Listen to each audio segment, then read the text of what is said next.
beat of the tempo. Sword swing, killer live from the ghetto. The hood messenger, let them know hell's close. Black burial, the devil in a black cloak. Yo, what is up? Welcome to the Street Gospel Podcast. I'm your host, Dave One, and this is episode number... Yo, Cam, what episode is this? 126. 126. What did we have last time? Oh, how could I forget? We had Beneil Dariush, UFC lightweight contender. Man, make sure you check that out. A lot of good stuff from Beneil, not just fight stuff, but he was born in Iran, talked about being a young fighter, talked about finding Christ. Go check that podcast. Make sure you subscribe. And if you like it, send it to somebody. Think they'll enjoy it. Make sure you send it to them. But today, Cam, we got somebody, we'll get into it during the podcast, but I'm very happy to have this guy. First of all, he's a believer. Wasn't always a believer. I think we'll get into that. He is a father, a husband, a businessman. He's a podcaster. He is like a fitness, he probably doesn't want me to call him a fitness guru or influencer, but he is a fitness scientist. I'm gonna call him that, a fitness scientist, because it's not just your regular, coaching. I mean, this guy gets in down to the science of, you'll see. I want to welcome to the podcast, Mr. Sal Di Stefano. Yeah, what's up, man? What's up, man? Thanks for having me on, brother. Thanks for coming through, man. Yeah. This is great. I am very happy to have you come through because I know you don't live close. A lot of my guests either swing by or live in the area, or maybe they take a little drive from the LA area and come out here. But you actually flew in, and I'm sure you got some other things going on. There's a few podcasts I'll be on, but I'll straight up, it was yours. That's the reason why I flew down. I appreciate that, man. Yeah. So I've been checking out your podcast, checking out all your footage and everything, and I really loved it. A friend of mine recommended, hey, you got to check out this podcast. This guy's great. We talk fitness, me and him, younger guy, and so I was like, yeah. So all of a sudden, I missed a couple of episodes one day, and I wasn't really following too closely, and then I go back, and I'm like, hey, I gotta watch some Sal stuff. So I think I was sitting in the sauna, and I'm like looking, and I'm listening, and you're sharing the gospel. So I'm freaking out because I'm like, wait a minute, when did this happen? I was like, I got to get this guy on. So I reached out to your team. They got back to me and made it happen, man. But it's great to have you on. I think I would have had you on either way if you would have came through, because I love what you stand for. Appreciate that. And what you preach. I think this podcast is built off a lot of men and women who are disciplined, who have overcame things, who strive to be the best. And I think you've always had that, regardless of with God, but now that just heightens that, right? Yeah. No, I appreciate that. It's been a long journey. It's been a real long journey. We've had the show for going on 11 years now. Mind Pump, and only the last two is as a Christian. So it was only less than 2 years ago, where God grabbed a hold of me, and he grabbed a hold of me, and that was it. And it's made everything much more clear, for sure. But looking back in hindsight, he's had his hand on me, I think, protecting me from myself in many ways. Definitely times where I was so hard-headed that I ran headfirst into fire. But yeah, man, it's been pretty awesome. This is great to be on here, dude. Thank you. We appreciate you coming out. I think the biggest thing for me is when a guy is super fit or successful like yourself. It's what does the Bible say? It's like harder for a rich man to go, to come to God than it is for him to go through the eye of the needle. It's crazy. And I think like you kind of become like a master of your universe. And I notice a lot of guys are like that. And God always seems to be like, I made it this far without God. Yeah. Well, did you ever get to that point, or did you kind of know he was there? Because I heard you were kind of an atheist, right? Yeah. So it's so funny you just brought that verse up. It's it's harder for a wealthy man to get into the kingdom of heaven than for a camel to enter into the eye of a needle.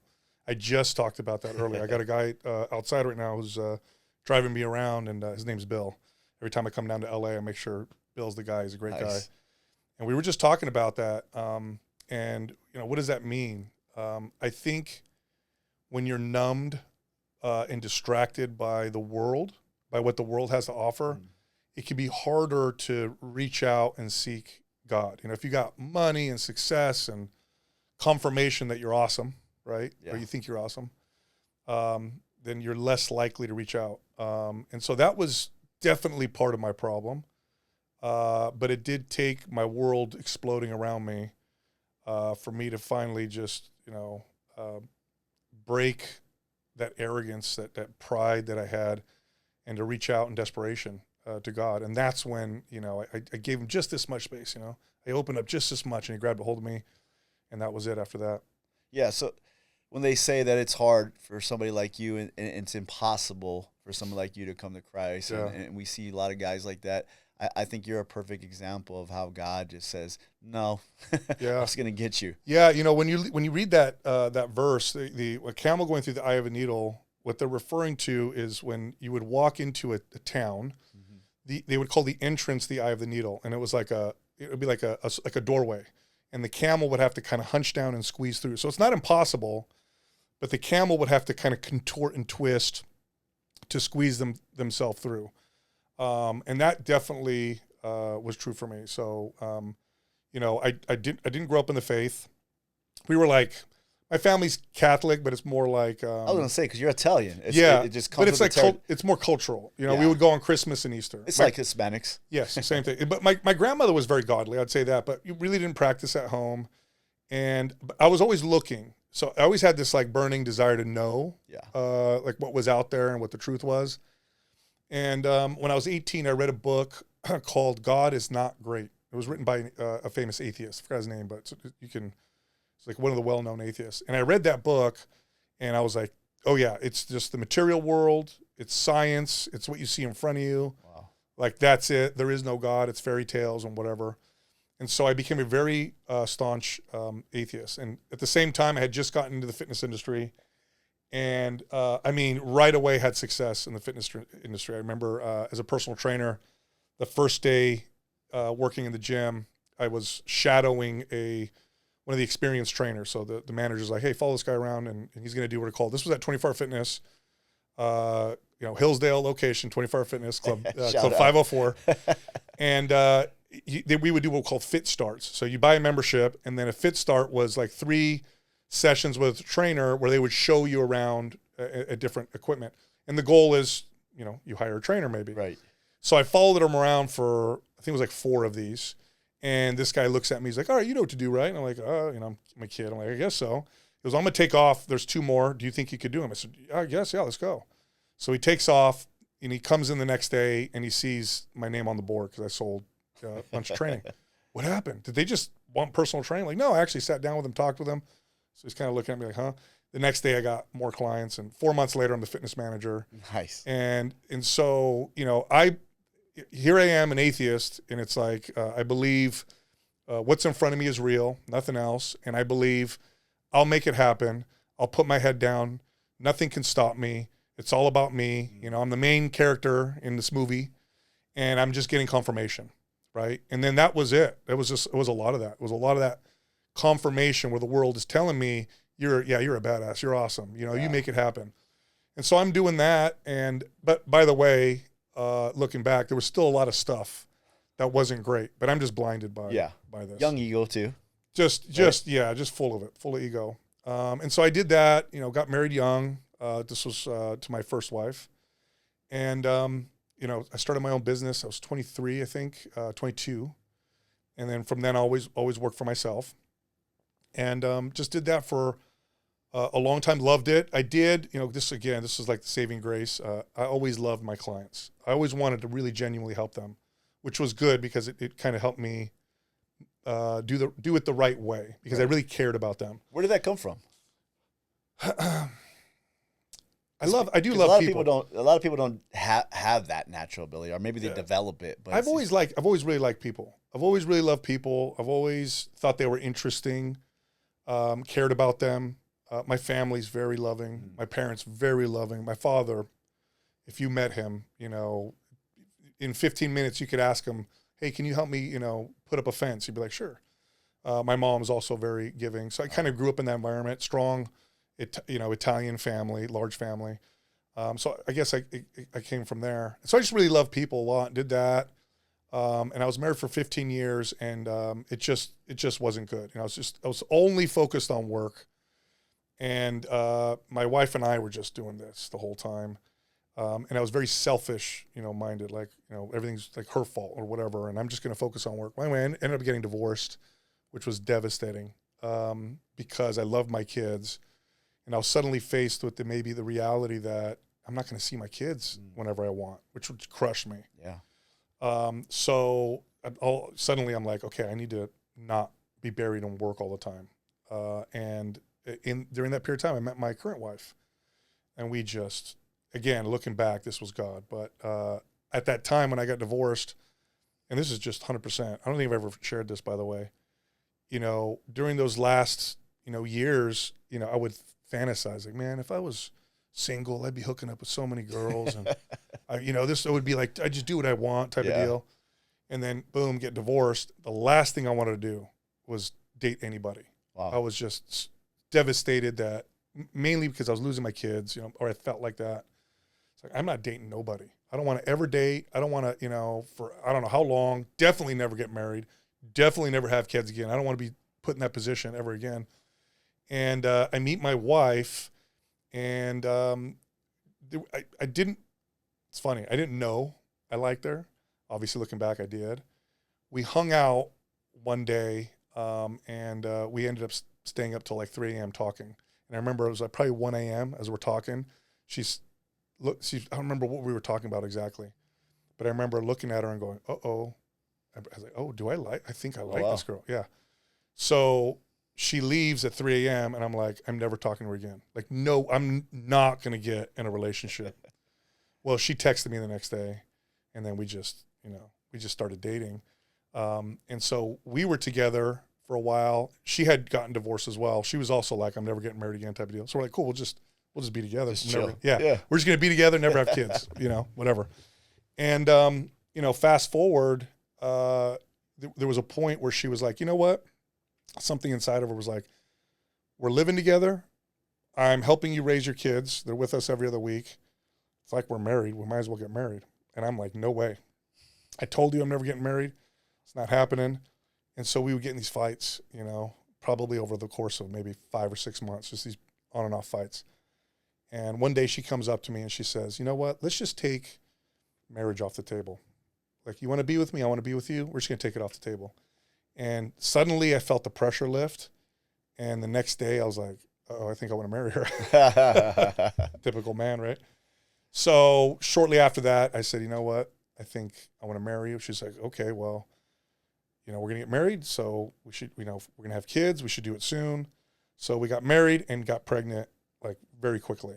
And right around that time, it was either right around that time or right before that, there's this interesting thing that happened. So God, and I'll just preface this, God grabbed a hold of my wife and I separately, but at the same time. So it wasn't like he got me first, and some people think that, and I want to make the record, make that clear on the record. It wasn't like he grabbed a hold of me and I, brought my wife along. He got a hold of both of us separately.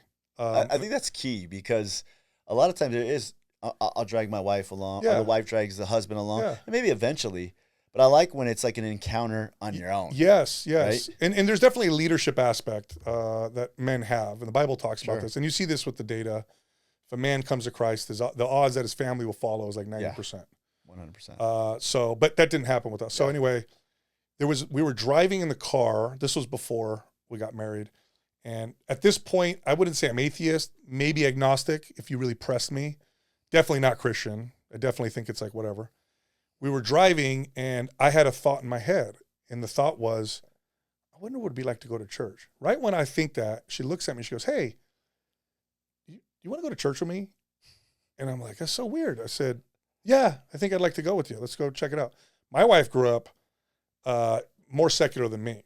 Her religion was like New Age stuff. Okay. So very like, so we had kind of agnostic and a New Age. Kind of. Yeah. That's like crazy. she'd done the like, silent retreats Yeah. and, Buddhist, philosophy and Do the meditation. crystals and all that stuff. Not that far, not that far. Yeah, but The sage.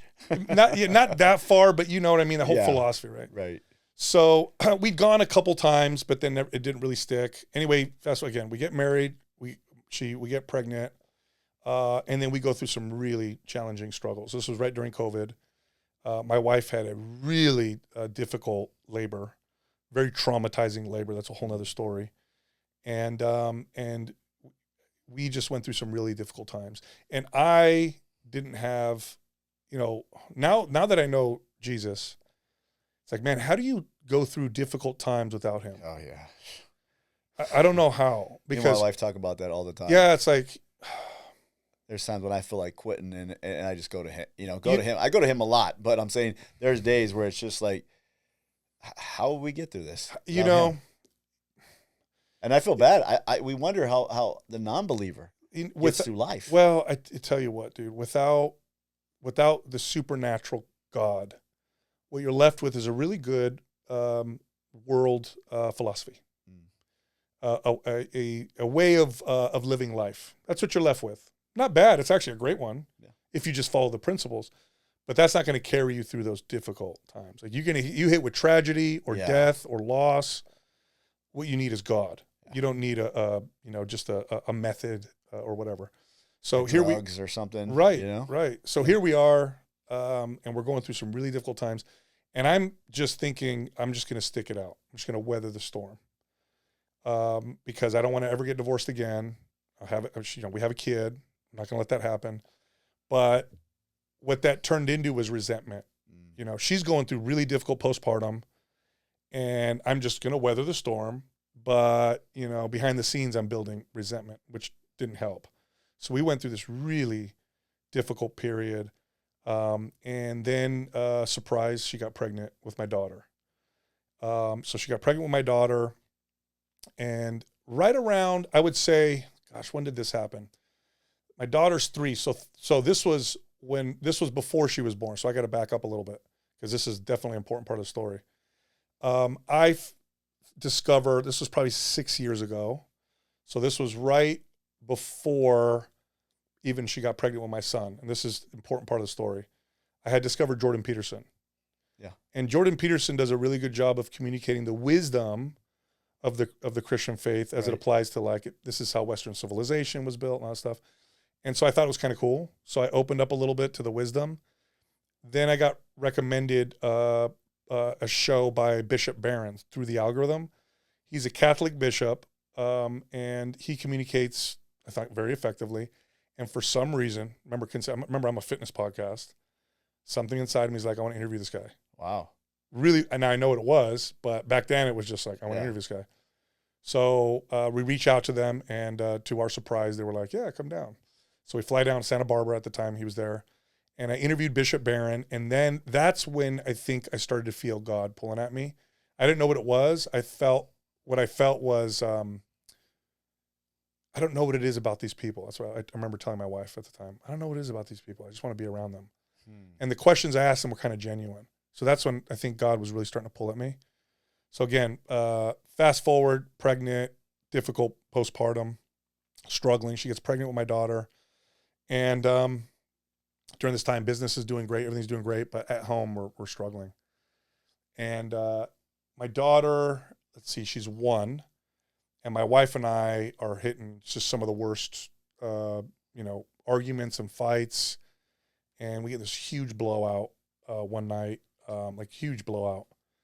And we basically decide we're going to separate for a second. So I move out, devastated. And at that time, she started to pray right around that time. And at that time, I started to pray a little bit. So this is when God started getting a hold of both of us.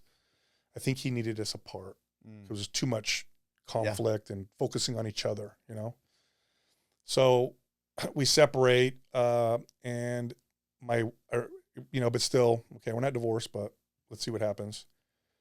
My wife noticed some what she thought were movement pattern issues with my 1-year-old at the time. And so she took the baby to the doctor. The doctor referred her to a neurologist. Neurologist took a look and said, it might be something called spinal tethering. Maybe not, but it might be. Spinal tethering is where the spinal cord attaches low on the sacrum. And as the baby grows, they'll lose function of the lower half of their body. Now, if you can identify it early, oftentimes you can do surgery. But the only way to know that if they have it is an MRI. And a 1-year-old in an MRI means you put them under general anesthesia. I don't want to do that. Yeah, I don't want to do that. So now I'm like, oh, man, I don't want to do that. I'm stressing. So day of the appointment comes up. We go, I'm supposed to go to the doctor. And I'm driving first to work. And by earlier that day, one of my editors sent a picture. So we're downtown San Jose, up in Northern California. And sometimes there's homeless people around. But he takes a picture of this guy who's in our parking lot. I say, hey, everybody look out. This guy seems really crazy. So I'm stressing out over my daughter. I start praying out loud. So this was like one of the first times I really prayed out loud. And it was, I would say, one of the first real, genuine prayer. And what I mean by that, it was honest. Just out of desperation. Yeah, it was honest. It wasn't like, hey, God, can you help me with this? It was like, are you there? Deep down. Are you there? If you're real, I need to know. I need help. Show me. It's just what I felt. Yeah. You know? And so I'm praying that. So I pull into the parking lot. There's that homeless guy, and he's building a fire in the middle of the parking lot. So like he's literally making a fire in the middle of the parking lot in this city, moving the wood around with his hands. Hands are covered in soot. I pull on the far side of the parking lot. I see him in my rearview mirror. And I remembered a talk that I had heard from Arthur Brooks, who's a friend of mine now. Arthur Brooks is a professor on Harvard professor on happiness. He's also a Christian. And in the talk, he mentioned how if you ever give a homeless person money, it's a good idea to ask them for something in return, because it makes them feel like they're, not just taking money. What do you ask a homeless person for? He said, ask them to pray for you. Wow. So I remember, and it'll make them feel like they're doing something for you, right? It's a good thing. Yeah. Yeah. So I'm looking in the rearview mirror. I see this guy, building a fire, crazy. He's got like markings, and I'm not making this up. He was wearing a tutu. His hair was all crazy. Hands is covered in soot. There's a mattress next to him. He's in the middle of the parking lot. And I'm looking at the rearview. I'm like, should I ask that guy to pray for me? And I'm like, no way, dude. He's crazy. I'll ask another homeless guy. So I walk by him, and I'm walking away, and then he calls out to me, sir, excuse me, sir, excuse me. He's trying to get my attention. So I turn around, it's him. Like, yeah, and he goes, have a nice day. I said, hey, can you do something for me? So he walks up to me, and I said, can you pray for me? He goes, yeah, what for? And I said, well, we're going to take my daughter to the doctor. We were going to take my daughter to the doctor for her to give us the final say as to whether or not she should get an MRI or not. So, and that's what I was stressing over. So I said, yeah, we're going to take my daughter to the doctor. And he goes, is it her spine? Oh. And I was like, I said, it might be. He said, all right. So puts my hand on his shoulder, puts his hand on my shoulder, and we pray. After we were done, I was going to reach for money, but I said, I don't know, maybe I should just ask him what he wants. So I said, hey, is there anything I could do for you? And he says, no. He says, you've already done more for me than society's ever done. And then, so that hit me because I had just started dabbling in scripture a little bit. And there was this verse that stuck out to me. And it was when Jesus said, what you do to the least of these, you do to me. Yeah. So I was like, I was shook really hard. So I said, okay. I didn't give him any money or anything. I said, thank you. I walk inside. I sit down. My partners look at me. What's the matter? What's wrong? And I couldn't talk. And then I tear up. And I tell them what happened. So I'm like, okay. So we do a show. And now I'm supposed to head over to the doctor. And I'm praying again. And now I'm praying differently. And my prayer is like, you are real. I'm like, you're there. Yeah. God, you're there. I know you're real. I just don't know what that means. What am I supposed to do? What am I supposed to do? Do we get the MRI? Do I put her under general anesthesia? Like, what's going on? So now I'm praying that. So we get there, and what she's supposed to do, so she's 1, and the doctor is going to have her do a bunch of things like, grab this toy, look at me, respond to her name, just all these things. She's going to hold her a particular way. Now, I know this is going to be hard because my daughter doesn't like anybody but my wife. And we go to the doctor. She's like holding on my wife's shirt, and she'll cry. At 1 year old. Yeah. So I'm like, how's this going to work? There's no way, right? So we walk in the doctor's office, and listen, my daughter turns into a performer, does everything. Happy, everything she says, she does it. Suddenly loves the doctor. And, 7 minutes later, doctor's like, totally fine. You don't need an MRI. She doesn't have that. We walk out of the office, and I'm like, okay, Jesus, you're real. You're real. I'm going to follow you. Wow. And that was the beginning. Now there's a lot more. There's more that happens after that. There was I'll tell you one more thing. I started going to church regularly. And at first my wife wasn't coming, and then she started coming. We would take the kids. There's so many things that happen. We're going to church. By the third or fourth time, my kids were little, and my daughter would cry. My wife gets real embarrassed. And so this is like the third time my daughter cries, and my wife has to take her out, and everybody's looking at us. She picks up my daughter. She comes and whispers in my ear, my wife. And she goes, I'm never coming back. This is not working. She walks out. So I'm like, oh, God, my gosh. I start praying again. Lord, if you want us here, I need help.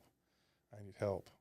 And I'm waiting, and my wife's not coming back. I'm like, this is not good. I'm going to go out there, and my wife's going to, there's going to be a blowout or something.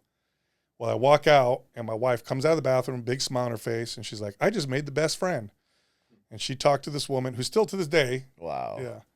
Just it's been like that, man, for the last 2 years. Do you think you had to experience those things to come to Christ, that you had to have? Like, God gets a hold of some people, they're down and out. Yep. You know what I mean? And they hit rock bottom. Yep. You weren't necessarily rock bottom, maybe in your relationship, but do you think you had, like, God had to almost prove who he was to you for you to come to him? I mean, obviously. He's, if you knew me before, and I can still struggle with this, but you knew me, I knew it all. I could back it up. A lot of arrogance. There was pride there for sure. Yeah. He had to have a homeless, crazy guy. With a mattress. Listen, if it was a smart business guy that came up to me, who we started talking, he says, is it your spine? I would have been like, we could have guessed that. It had to be a crazy dude building a fire to tell me that. And then again, for my daughter to do what she did. And then a series of things. Yeah. So, yeah, I think so. And he got a hold of me in a way that I just couldn't resist. And so my wife and I we dove head first. Yeah, I don't take you as that guy. Maybe I take you as a humble, knowledgeable guy that wants to help everybody. And even I watched, I was telling my wife today, I was like, I was at the gym, and I'm lifting, and I'm listening to you lift. You're lifting, but you're telling stories about the gospel, and then you're saying why you're lifting the way you're lifting, and why it works. And I'm like, this dude's like has this whole thing down. Like, I've never seen anything like that. And the way you come off is very genuine. It's just, I know it's the Lord for sure. Yeah. But even for myself, I was like, I enjoy this. This is great. He's talking about the Lord. He's talking about Jesus. He's sharing knowledge on how to lift, why he lifts this way. And I just thought it was amazing. What's crazy too is about that. I appreciate the kind words. Definitely not me. So when I started the series you're talking about, which is now it's on a different channel called Called to His Kingdom. Mm-hmm. I was doing the show. Mind Pump is my main business. And when I first became a Christian, there was a period there where I was a little bit like, do I talk about this? My audience has never known me to be a Christian. I feel real strongly about this, and there's a little bit of that fear. Like, if I talk about this, am I going to lose some audience? Is it going to hurt my business? And I prayed over it, and I thought, you know what? I don't know. I came down here. I was on Bradley Martin's podcast, and it came up on his show, and it just came out of my mouth, and I just gave my testimony, and it went viral. And I think God encouraged me in that way, which by the way, it's funny. He encouraged my friend Jason Kalipa in a different way. He brought up his faith. He lost followers. Jason was worried that if he talked about his faith and he became more popular, but he would do it for the wrong reasons. So he tells me losing followers is what strengthened him. for me, I needed to see that it wouldn't hurt my partners because I felt very responsible. If I hurt the business, now my partners they're going to lose, Right. the business is going to suffer. So I got some encouragement there. And God's like, listen, you're okay. Talk about this. So I started talking about it on the show, but it wasn't the main thing. I'm still, fitness is, we talk about. And at the time, my partner, Adam, had started a series on our Mind Pump channel, and it was him trying to get back into shape. And so his idea, and Adam's he's a business savant. He's a brilliant business guy. There was a reason why we have business is because of Adam. The idea was, let me come up with this separate series. We'll keep it limited. I'll get separate sponsors, and if it works, then we'll do some of these for each of us. So he does it, gets sponsors, does great.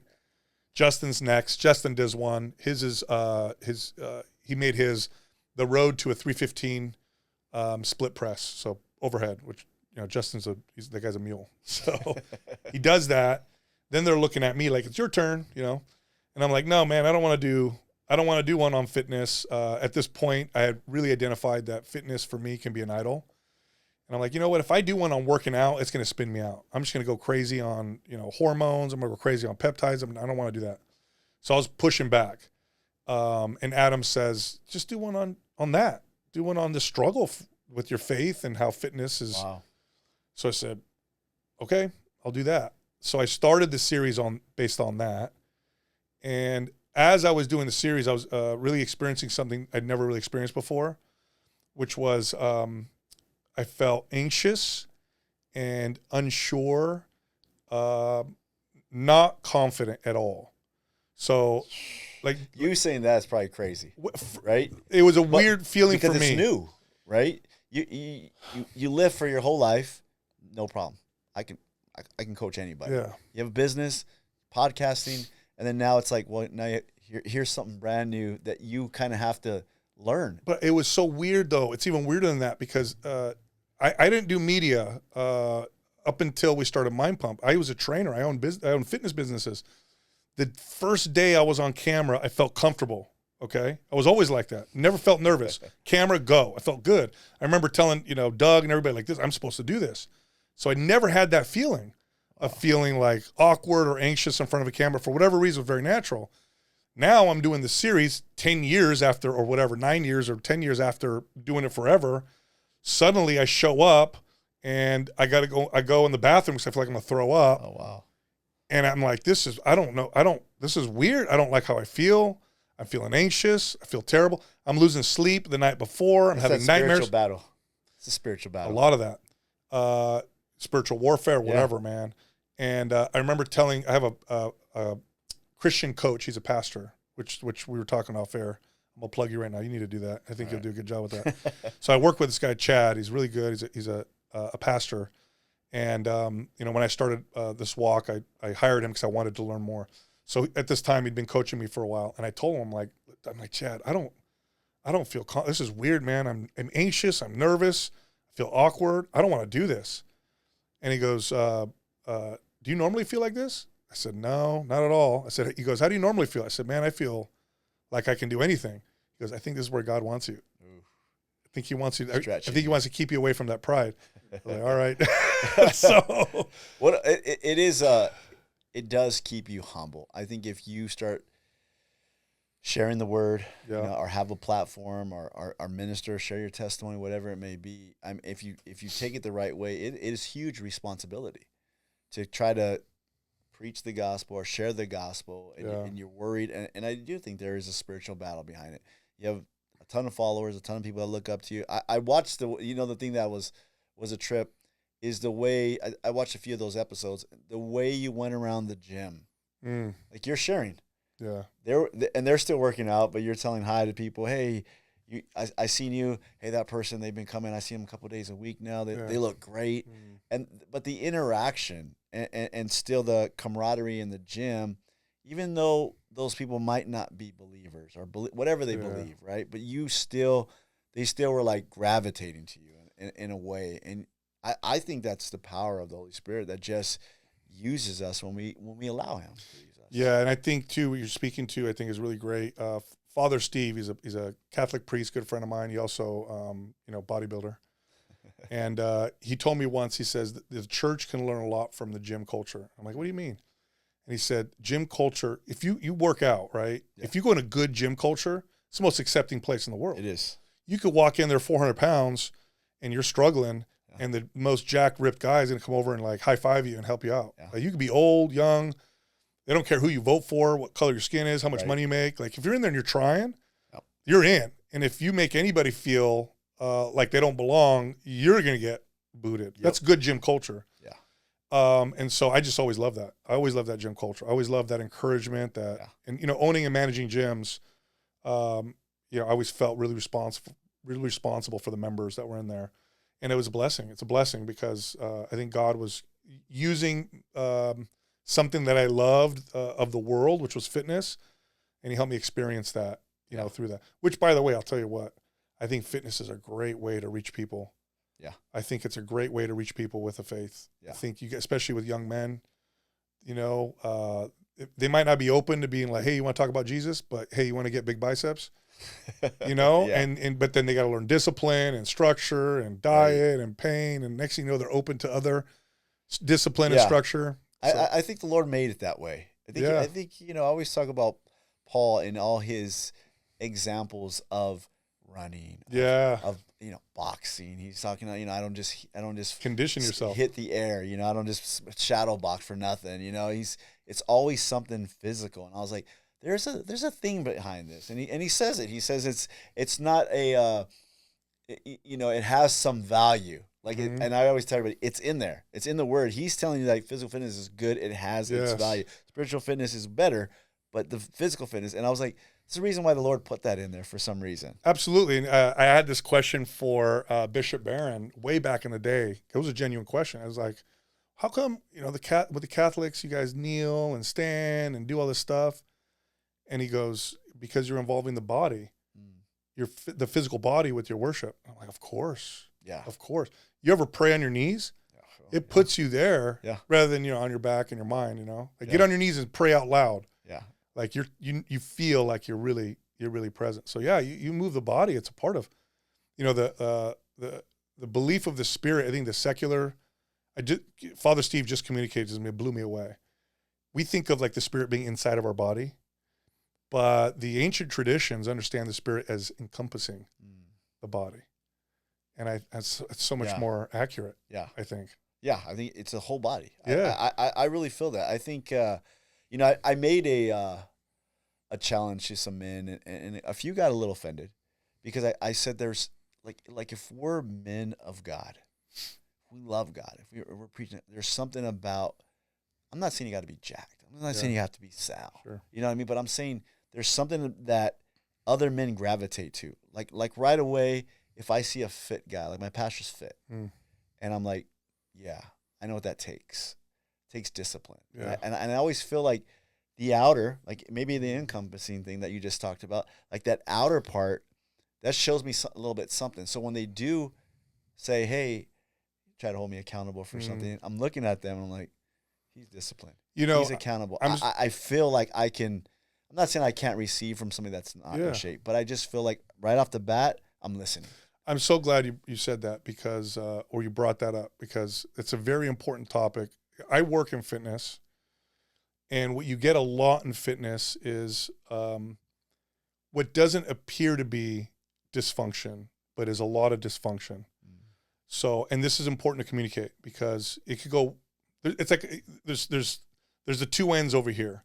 One of them is very obvious to us, which is like you don't exercise, you eat whatever you want, you're obese, poor health, bad mobility. We know what that looks like. Yeah. Okay, it's obvious. You look at that person. Then over here, you got shredded, jacked, beautiful, whatever, Instagram. But we don't realize is that they're not doing it for God's glory. They're doing it for their glory.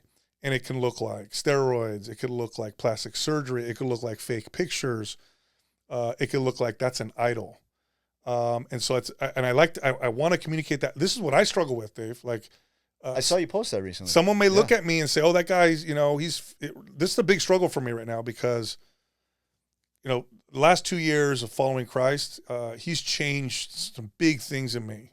One of the hardest ones for me is this, because that's been an idol for me since I was 14, and it's brought me a lot of things, and it makes me feel comfortable, and it's a problem. It's a problem for sure. It's not for his glory; it's for my glory. Wow. I want to get jacked. I want to look big. I want to whatever. Summer's coming. I gotta look great. And I do things that are, when your priorities are misaligned, whatever is above other things, everything underneath it has to twist and yield to that thing above it. In other words, if fitness is too high, if fitness is above your family's going to get tyrannized by fitness.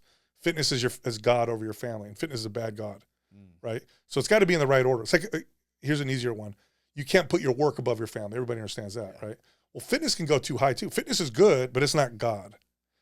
Yeah. And so this is what I'm struggling with right now, big time. And I just want to be clear with people, because they may look at me or other people in my space and think, now I'm going to be honest, I'm going to communicate what's going on. But a lot of these guys and girls, they don't realize that. They think it's so awesome, and they're going to communicate fitness from there.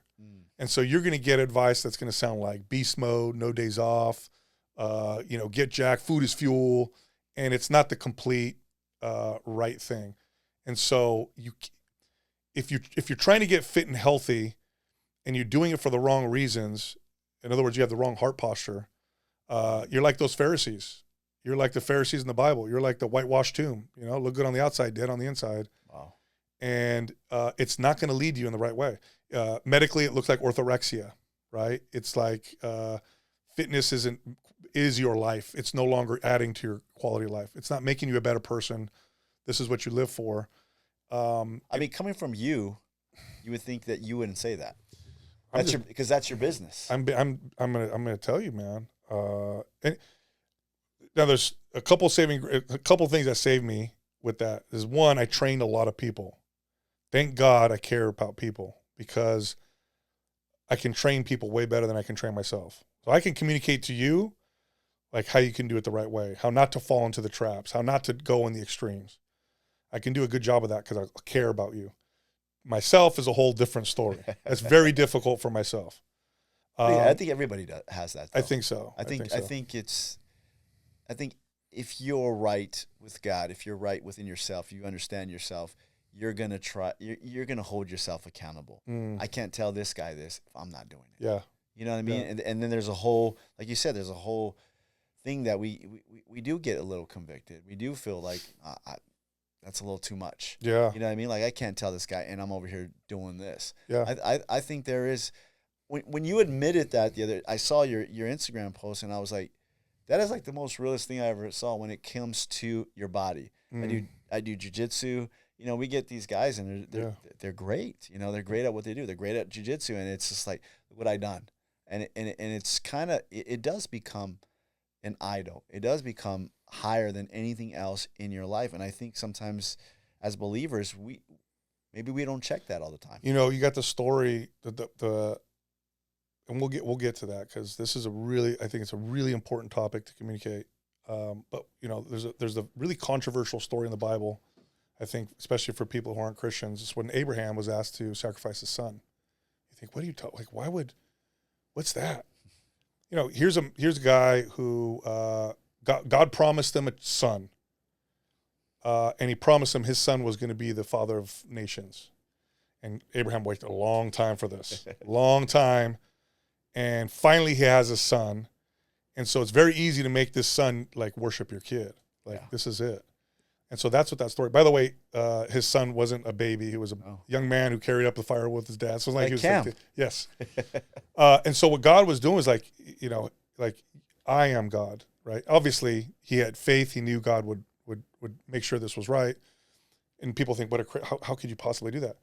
By the way, the secular research will show you this. If you're married with kids, if you put your kids above your spouse, your marriage is going to suffer big time. 100%. Right? So there's an order there, right? Yeah. So where I'm going with that is with fitness is great, but it's not the ultimate. It's not the ultimate great. Family is great, but it's not the ultimate great. Then there's the easy stuff, drugs, alcohol, all that stuff. But for me, it was like, I love people a lot, So I wanted to give the right advice. So on the podcast, I was always honest about that. And I also found that it helped me help other people. So if I worked with someone who struggled with body image issues or was anorexic in the past or whatever, I could say to them, hey, I know I struggle with that. And it actually helped because they looked at me and said, oh, this guy's real. He's not full of crap. He knows. And it just made me a more effective coach. I remember when I was 18, I had this young woman that I trained. Her parents hired me to train her, and she was recovering anorexic. She had just come out of treatment. And I was like, I never trained somebody like that before, so I didn't know what to do. So I wanted to be very careful. And it was like our second session. We're talking, and I just said, I looked at her and I said, I know what it's like. And she looked at me like I was crazy. I said, I was never anorexic. I said it was the opposite. I never feel like I'm big enough. And I remember it was like a light switch. She was like so much more receptive, So I learned how to like communicate that way to coach other people. So, and thank God, because and my partners, by the way, same. They train people for a long time. They figured that out as well. It's I think one of the reasons why the show has done so well is because people are like, oh, these guys are authentic. Yeah. Because we learned that through coaching. Then I become a Christian. Now I'm really facing this idol, and I don't want to change it. I'm not saying I can't change it. I'm saying I don't want to. And so I'm praying, and I'm telling God, like Lord, I know you don't want me to do this, but I don't want to change it. I don't want to change it. And the first time he answered me was, he said, then talk about it. So I'm like, all right, I'll talk about it. Yeah. Then again, this was like a week ago. I think this is the post you saw I wrote about. I was sitting in the steam room. After every workout, I pray and I repent. And I'm like, Lord, I know I don't want to change this, God. I need you to change my heart. I don't want to do this. And mid-prayer, I see and I hear, be patient. So I'm like, oh, man, I felt like, all right. I felt him say that, and I got tearful, and I sat there for like a few minutes, and then I'm like, wait a minute. Started praying again. I'm like, so you just want me to be an idiot? Like, you want me to keep going? Like, there's no way you want me to keep doing this. Right. And then he said to me, no. Just keep coming to me. So that's where I'm at now. So I'm just coming to him. As often as this comes up for me, I'm coming to him. And I think sometimes I'm a new Christian, so forgive me if I'm not accurate with this, but it feels like sometimes we can downplay prayer or the supernatural aspect. Yeah. Like, oh, you're just praying, you're not doing anything. Yeah. But you can change your actions through will. I don't think you can change your heart through will. I think that comes from God. Yeah, especially when it comes to spiritual things, right? That's what I mean. I think you, and then I think the hard part is it's on his time. So I'm sure coming from you, you give programs out and you're like, hey, if you follow this program, this is what's going to happen at the end of this 6 weeks, 10 weeks, 3 months. Trust the process. Yeah, right? And then God says, no, just keep going. I'm just refining you little by little. Yeah. And sometimes, it is weird like that because I ask God all the time, like, how come this guy's faith is so big and things happen for him? And I'm over here praying for like months and trying to figure out God, and it gets to a point where I'm like, it took a friend of mine to tell me, have you told God that you're upset?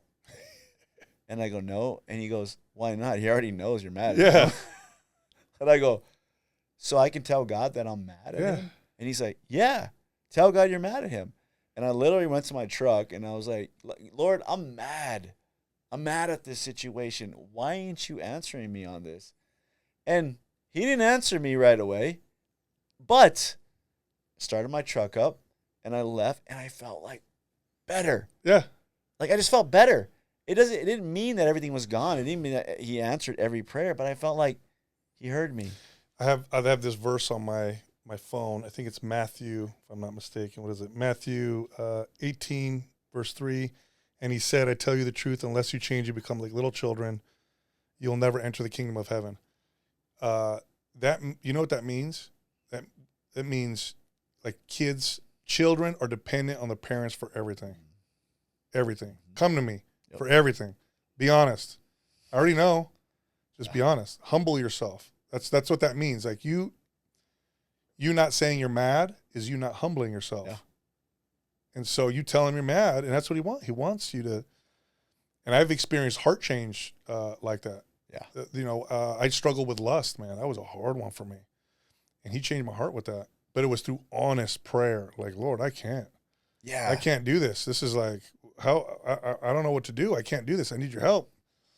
And then I experienced heart change. So I believe like real, genuine heart change, like for those areas where you're, just talk to him. Keep going to him. Keep going to him. Honest though. Yeah. And real repentance. Got to be vulnerable with God. Not pretend repentance. No. It's like you really like you feel it. Do you want to change? Yes. You want to change. Yes. I think your heart posture, like you said, will tell God a lot. You know, hey, Lord, I have a problem with it. I really want you to. Sometimes we pray for things and we're asking God, we're telling God, let your will be done. And I always tell everybody that's the hardest prayer to really pray. Because do you really want his will? Because his will might be to tell you no. Yeah. It might be different in your will. Yeah. And you might try to force God's will. Doesn't work that way. And so to pray that prayer, you really have to be vulnerable. You really have to be sincere and say, okay, Lord, I really want this to happen, but let your will be done. And with that prayer has to go, like, he might say no. You know who prayed that? Jesus. Yeah. Jesus prayed that himself. And he was vulnerable, right? He Yeah. said, if this cup could pass from me, please. No, please. Yeah, but I want your will. One of my favorite stories, I've read it many times, but it hit me differently recently, was where the man comes up to Jesus with his son he's like, my son's been having seizures, and sometimes it throws him into the fire, and kid's possessed. And Jesus says, do you believe I can heal him? And the man says, yes, but help me with my unbelief. So vulnerable. Help me with my unbelief. And I read that and I was like, you can pray for help with your belief? I mean, it's in there for a reason. He's telling you could pray to me for anything. Build my faith, Lord. Yeah. Please, because I'm having a hard time believing you can do this. Absolutely. Yeah. And so I'm reading a book right now called The Faithful Stranger. It's about the Holy Spirit, really deepening my faith, especially my prayer practice, and just helping me like really realize, like, apart from him, like, I can't do any of this. Yeah. It's such a myth. So that you got this. Like I said earlier, I think coming from you, it's so amazing to hear that. And I just think that when you build a business, when you're successful, when you're fit, it takes all these variables to have all those things in place, and a lot of it is, like you said, it's us. We think it's our doing. Yeah. And so it's hard to come to Christ, but sometimes it's just like Christ just grabs us and just reminds us, like, it's because of me. Yeah. And I think maybe he did it the other way around. He gave Sal all this stuff, and then he saved you. Yeah. And brought you in, and he's like, okay, I want you to use the stuff that I gave you when you weren't a believer, but I want you to use it for me now. Yeah. And you're doing that. Yeah, it's amazing, man. I think it's real important you read the Bible, read all the books of the Bible, so you can really start to begin to understand God's character. Yeah. I think if you don't read all the books, you can start to kind of have some misconceptions. Like if you read Proverbs, you just think it sounds like do this, do that, do this, do that. Yeah. Then you read Job, and you're like, what? Like, this dude, everything right, and now he's nothing happened for him. Yeah, what's going on here? Like, so I think it's important. But there's that. You can't. I mean, the Holy Spirit, man. That's we're walking tabernacles. When Jesus left, he said, after he was resurrected, he left. He said, "I will send one greater than I." And we can't discount that. That's what gave. So trip off this, right? Peter, who walked with Jesus on water, saw him perform miracles, resurrect Lazarus, like did all this crazy stuff. Jesus is getting persecuted, denies him 3 times. That Peter who ran away is like, I don't know the guy. That same Peter, after Pentecost, when he's going to get killed for his faith later, because they're like, reject Jesus, or if you don't reject Jesus, we'll kill you. We're going to crucify you. What does he say? If you crucify me, hang me upside down. I don't deserve to be crucified like my Lord. What's the difference between that Peter and the other Peter? Holy Spirit. Yeah. Holy Spirit. I mean, Peter goes from denying Jesus, from walking on water to falling in the water, to the guy they said that the church will be built upon. Yeah. I mean, and literally facing. Imagine that. We're going to crucify you. Okay, hang me upside down. And where did that come from? Yeah, that's amazing. That's the Holy Spirit. 100%. That's the power of the Holy Spirit. So, and that's what you get when you follow Christ. And so, what does that look like? What does that mean? That means that you have His comfort, His guidance, and then the ultimate blessing is that you can be used for His glory. And what does that feel like? Joy. What does that feel like? It feels like joy, which you can be in all kinds of crazy circumstances and feel joy. Yeah. Peter felt joy when he was crucified upside down. I love the peace beyond all understanding. Right? Yes. That's what he says. Philippians. Give you peace beyond all understanding. I pray that all the time, especially when you're going through it, right? Like, Lord, if you're not ready to take this away right now, give me peace beyond all understanding just to go through this storm and be good about it and just ride it out, but knowing that you're right here with me. Mm-hmm. I tell everybody all the time, the Lord always says, do not fear. But every time he says that, do you know what he says right after? No. I am with you. I am with you. Every time. Yeah. And we always, do not fear. Yeah. Okay, God's way up there. He's telling me don't fear, but I'm right here. Yeah. But he always reminds, like, I'm with you. I'm right there with you. So I think that's like, sort of things that we just, sometimes we gloss over in the word and we don't really take the time to really say, what is he saying right here for us? And I think when we really, like you said, get into the word and really learn the word, it's something every time you read it, you can read it 10 times.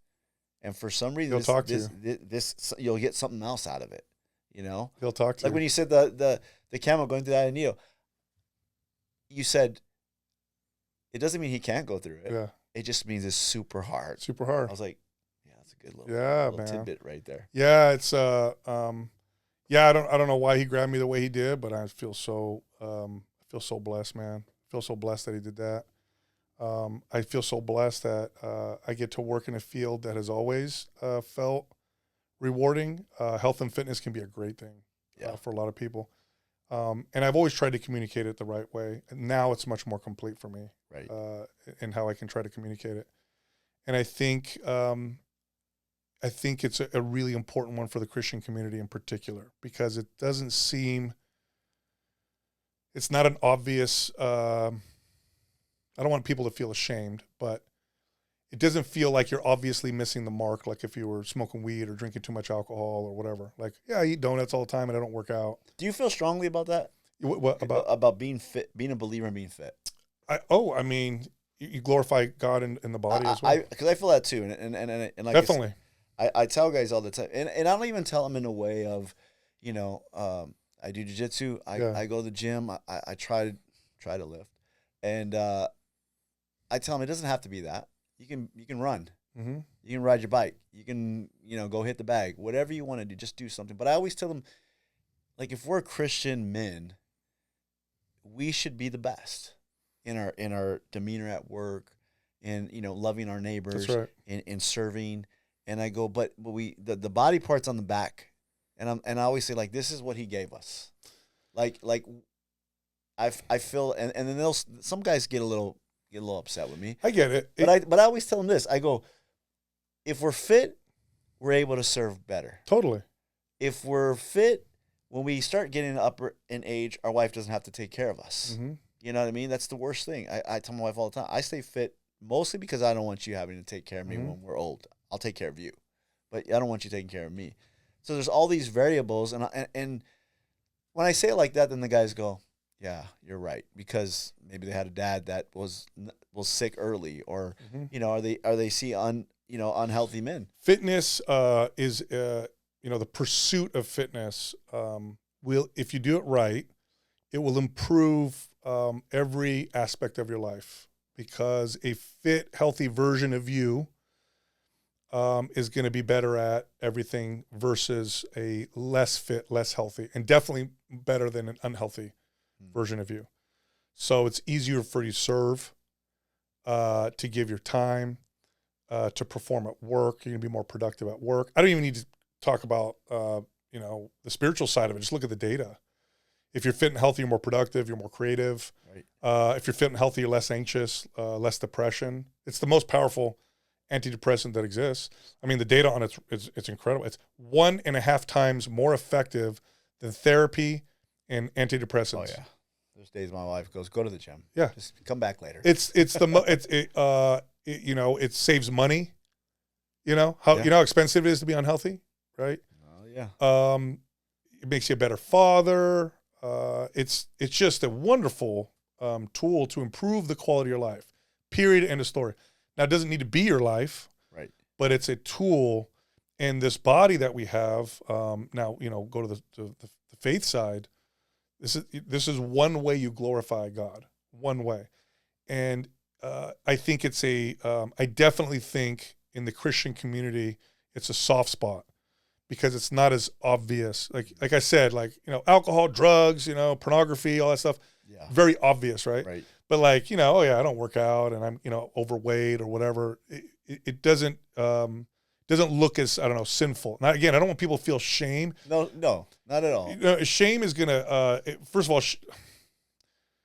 the enemy doesn't want you to fall into sin. He wants you to fall into despair, right? Shame does that. Shame makes you stop turning to God.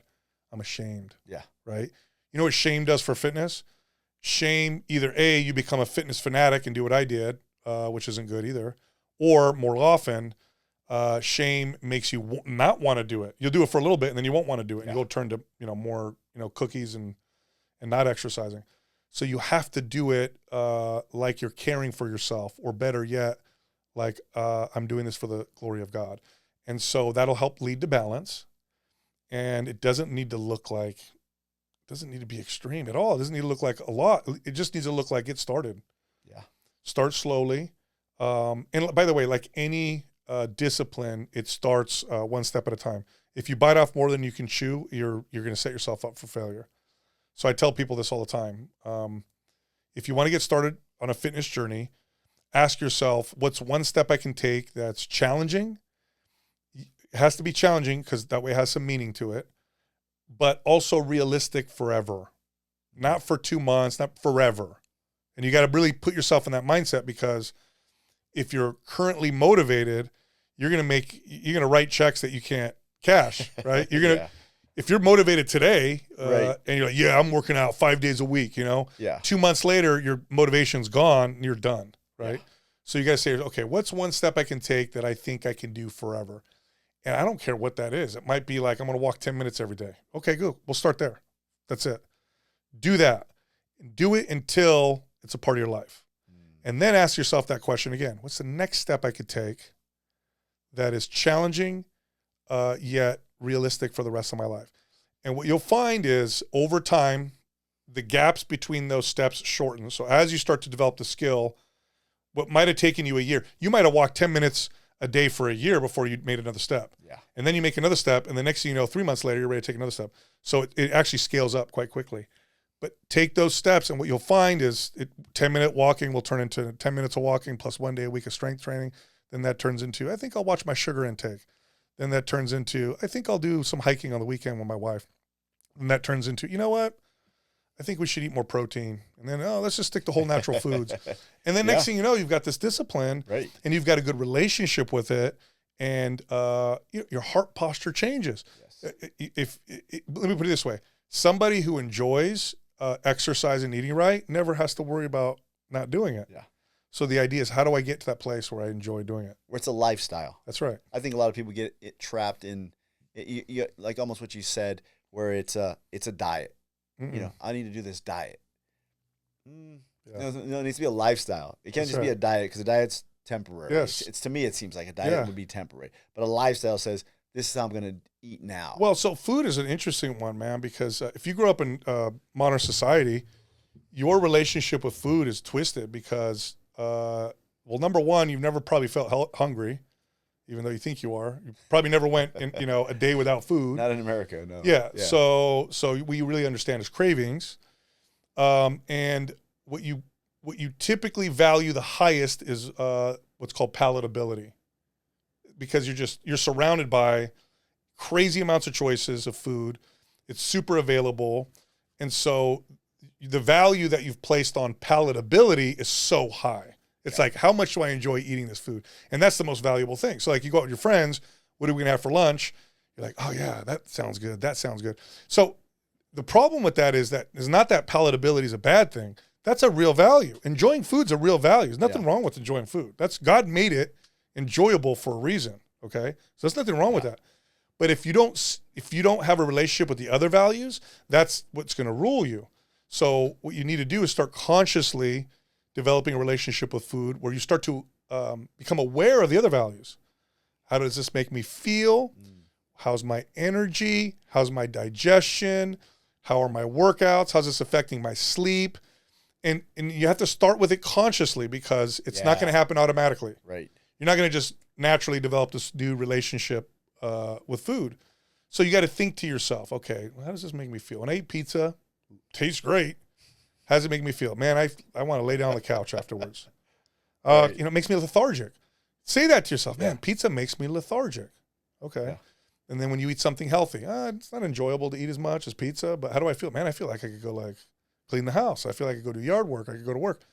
Start creating that relationship. And what'll happen is your relationship will start to mature and you'll start to value food more appropriately.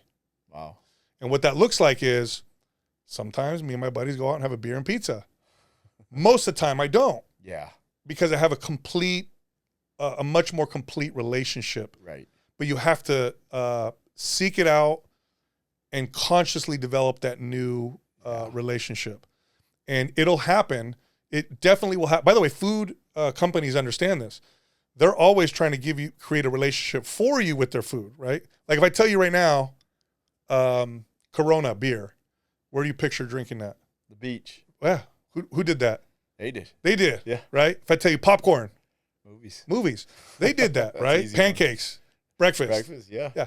So they're making constant relationships and developing that with you. So now you're at the movies. What do you crave? Popcorn, right? Popcorn. I don't crave popcorn when I'm at the park. No. Or whatever. So they know that. So you could do that yourself consciously. And it's really funny about it's human psychology is like this. There's this video on YouTube. It's so great. I'm going to give it away, so it's not going to work now that you see it. But trust me, it's real. So the first time I saw it was psychology class in high school, and it stuck with me. You can still find it. So there's this video of all these students, and at the beginning of the video, the professor comes out and he says, count how many times they pass the basketball back and forth. So like, okay. So they got like 10 people, and they're passing the basketball back and forth, and you're counting 1, 2. And as they're passing it, they're like walking around. So you're kind of like trying to keep track of the ball, and you're counting. And at the end of the video, he comes out and he goes, okay, you ready? And you're like, okay. You think you have the number? And he goes, did you see the gorilla? You're like, what? They rewind the tape, and literally a man in a gorilla suit walks through the group. You don't see it. Walks right in front of you. This is a very famous experiment. They've done it many different versions of this. You don't see it because you're concentrating on the basketball. So if you're looking at and concentrating on the flavor and the experience of the food, you're not going to know any other value of the food. And that's your relationship. And it's this limited. Wow. That's it. Wow. So you can change your relationship with food by really paying attention. This happens with fitness. Same thing happens with fitness. Yeah. Like, I remember as an early trainer, I had this woman that I trained early. This was like maybe 2 months into becoming a trainer. I remember because it shocked me. We were doing tricep press downs with a rope. And so she never exercised before, right? So she's doing it. And then she lets go, weights, the weights slam. I'm like, what's the matter? She's like, I'm hurt. I'm like, oh God, I'm thinking in my head like I hurt someone like month 2. What's going on? So what do you mean? So she's showing me. And I'm like, oh, that's just your tricep. Like you just feel it burn. Right? You didn't hurt yourself. And then it dawned on me, like, she has a relationship with pain she doesn't know what it feels like to hurt. And a good pain. Yeah. To put it differently, you get an advanced, like, fitness fanatic who works out at the gym. You think they feel less pain than the beginner? I bet you they feel more. Yeah. Why do they chase it? They got a different relationship with it. So you can move to that place. It's a process. Now, to take a step back, it has to come from a good root. If the root is I want to look good. I want to look sexy. I want to look jacked. That's going to twist you in the wrong way. If the root is, I want to take care of myself like somebody that's worth taking care of. I want to take care of myself so I can care for my family better, so I can be more productive, so I can be a better dad, or better yet, I want to take care of myself because it'll glorify God if I do. What that's going to start to look like is balance. Wow. And then it'll help you along that process. And it sounds, I'm telling you, I've coached people. Even before I followed Christ, it was just, when I was able to coach people in this way, the success rate went through the roof. I love what you said in there. The 10-minute thing, a very achievable thing, right? And it's funny that you said that. I told a young guy the other day. He's like, I want to be a little bit more disciplined. I want it. And he had like this grand thing, like, I need to read more during 30 minutes. I need to pray for like 30 minutes. And I go, why don't you just do 10? Yeah. Just pray for 10 minutes. Just get with a hold of God for 10 minutes. And he's like, what? Yeah, just 10. Yeah. And then pray. Even with giving, I tell people, give a little bit. Yeah. I'm not telling you have to give 10% right now, or you got to give this huge, massive amount.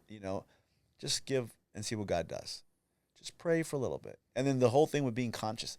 That goes through everything, not just food, but your actions, how you act, how you're living, how you come off, right?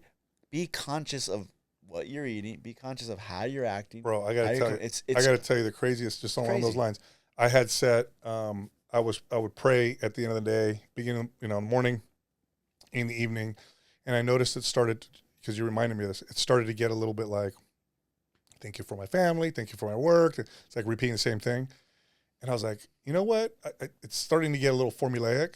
So I set a silent alarm on my phone to go off every 2 hours. And when it would go off, I would try to think of the things in the previous hour that I was grateful for. And what I realized is I was missing all kinds of stuff. I was like, oh man, that joke Justin said, or oh man, that, no traffic this morning. And oh, I had a good workout. Oh, my daughter gave me that hug. And because my view shifted towards blessings, everything seemed far more blessed. But our brains are not wired that way, bro. No. We're, as our faith would say, we're broken. But as the secular world, you look at psychology, your brain is wired for anxiety and fear. That's it. Like something scary happens, you ain't gonna forget that. It is not for great things. You go to a restaurant, you have a bad experience, you'll remember that. Yeah. You have an okay experience, you're not gonna remember that. It's gotta be. It's typically the bad stuff. So you have to consciously, and then you train yourself, and then it starts to become automatic. But with the small steps of discipline, I'm sure somebody watching right now is thinking to themselves like, well, what's 10 minutes a day going to do? I need to lose 30 pounds. Like, that's a waste of time. I need to get this off right now, right? Somebody might be thinking that. Here's what the data shows, okay? Losing weight, if you look at the problems that you're going to run into with your fitness journey, okay? Losing 30 pounds ain't the problem. That's not the problem. No. Millions of people lose weight every year. Right. Okay.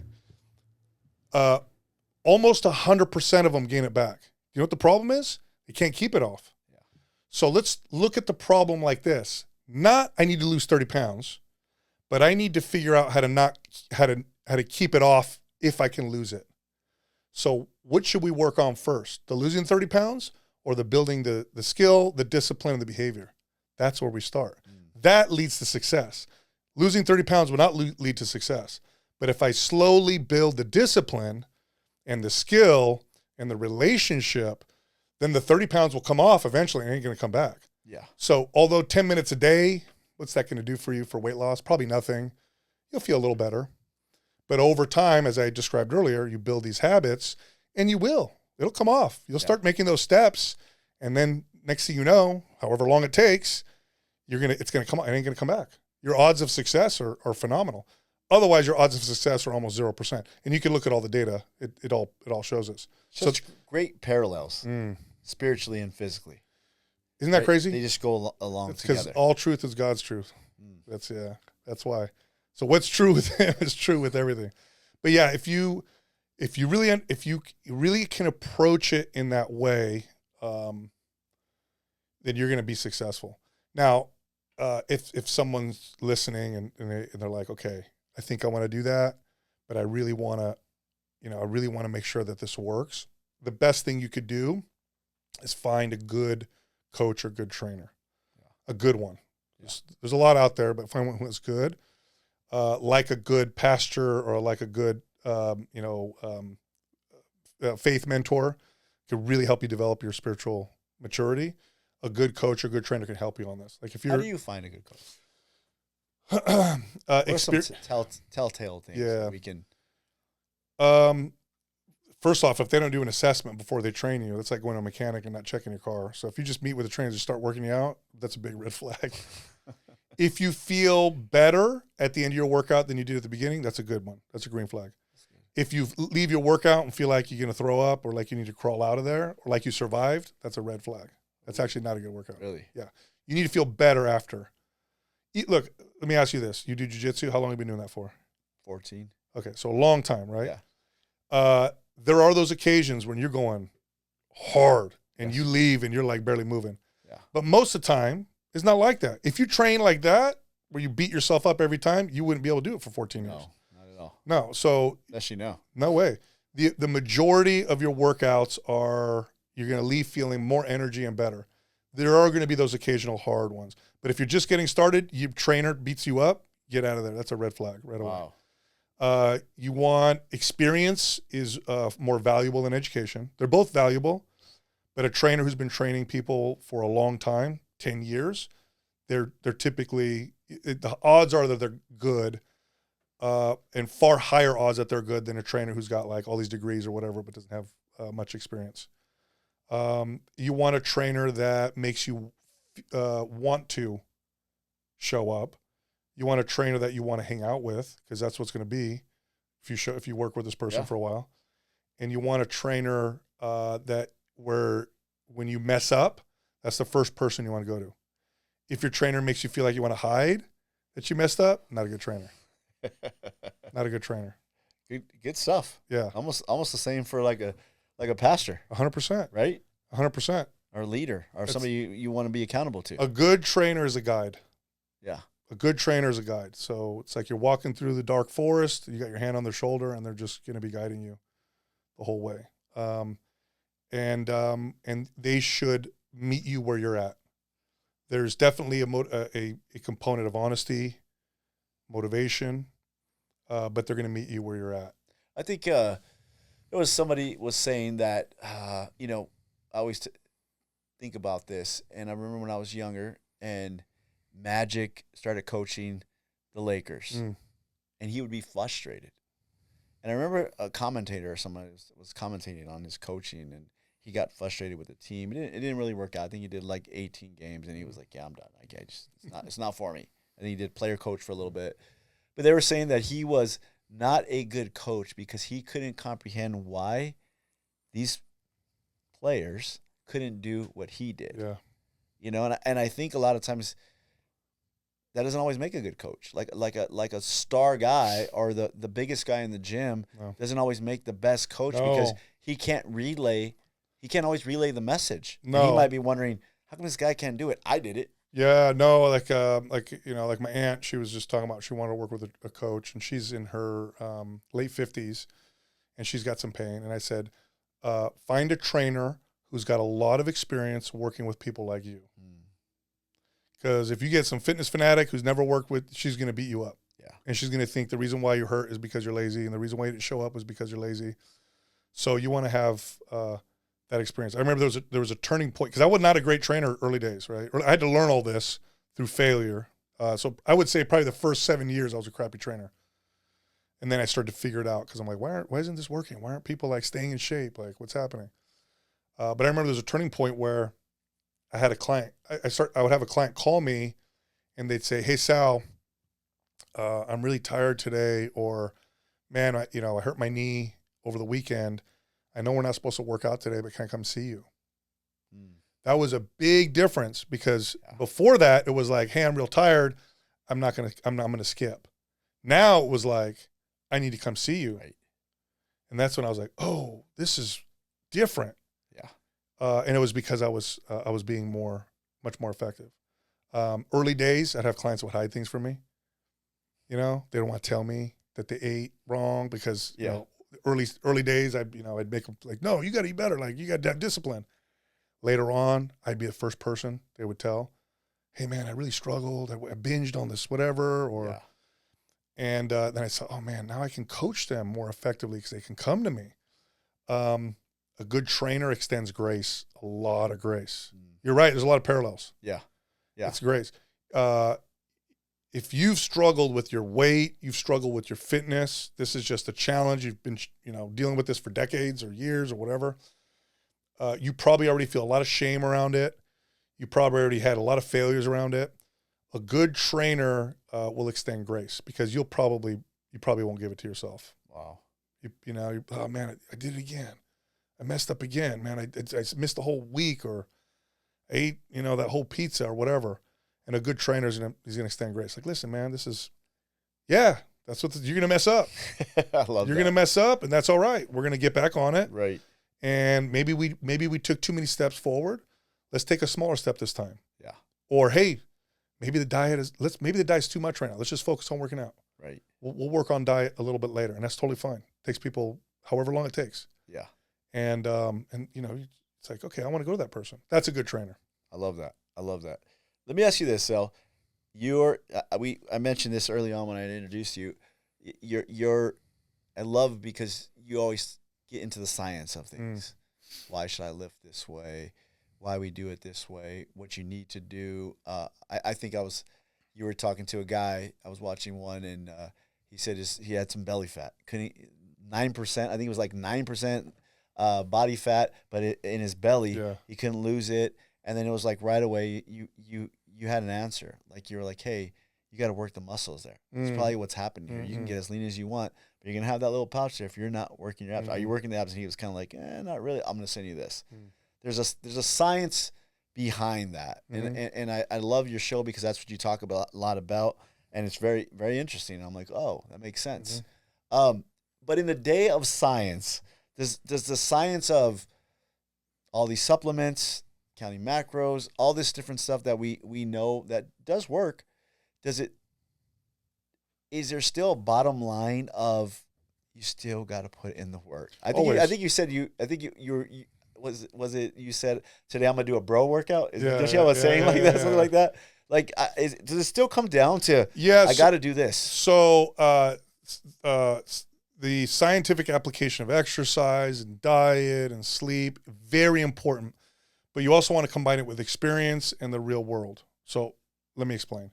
Science says you have to eat less calories than you burn to lose weight. That's a fact, okay?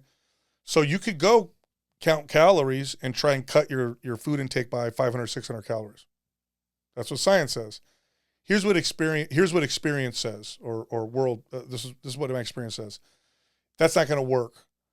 We need to get you to eat food that makes you feel like you're eating the same amount of food, but you're eating less. To put it differently, and by the way, this is also science. Heavily processed food does not produce the same level of satiety for the same calories that whole natural food does. In other words, if I gave you 5 plain baked potatoes, just plain baked potatoes, put them in front of you and said, eat them all right now, you probably couldn't. You would gag after the second one. If I gave you a big bag of Lay's potato chips, you'd probably crush them. It's cracking. It's got more calories in the potatoes, and it's got the same amount of potatoes in there. One of them is more palatable. So rather than telling people to cut calories, what I'll tell people is eat as much as you want, just eat whole natural foods. You know what that usually results in? 500 calories less. That's naturally. Eat as much as you want, eat till you're full, just stick to whole natural foods. Boom, calories drop naturally, 500 calories. Then I'll throw something else in. Eat your body weight in grams of protein, eat it first. That'll result in another drop in calories, plus you got higher protein, you're building more muscle.